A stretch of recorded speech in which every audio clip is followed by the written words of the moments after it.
he's real into that now. Like, he's learning so much in school, and he's like, he didn't know anything about that shit, right? Yeah. So when he brought it up, Joe's face popped in front of my eyes. Yeah. You know what I mean? Like, Yeah. remember when we was talking about, because you educated me on some things that I knew a little tiny bit about, but the fact that now my kid understands that, you know what I mean? We got like $15,000 left to pay off our house, and it's paid off, right? All three of my kids understand the importance of making their own money and owning property. I wish I would have known this shit when I was 19, 18, 20 years old. The fact that, you know, there were things preset to prevent me from getting what was mine.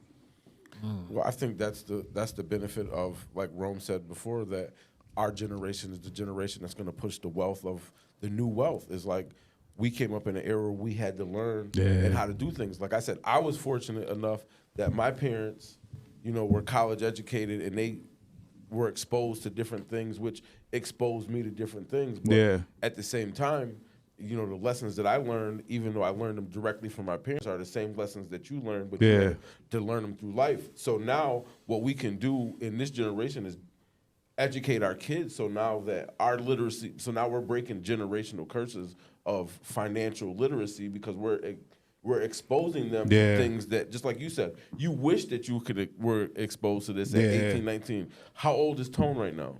He's 20. You see what I'm saying? But you know what? 20, like, let me be explicitly honest for y'all. Because, you know, those that know me, that, you know, y'all already know how I get down.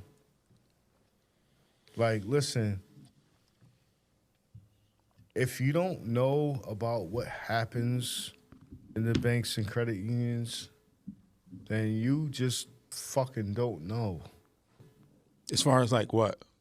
A lot, bro. Like, I can't even tell you how much I've learned in the last few years. So like, when you say that, what would benefit us to know that we don't know that happens? Because, you know, it's kind of like, if you don't play basketball, you don't know what happens in basketball practice, right? Facts. So what could we know, or what would benefit us that we just don't know that happens between those walls?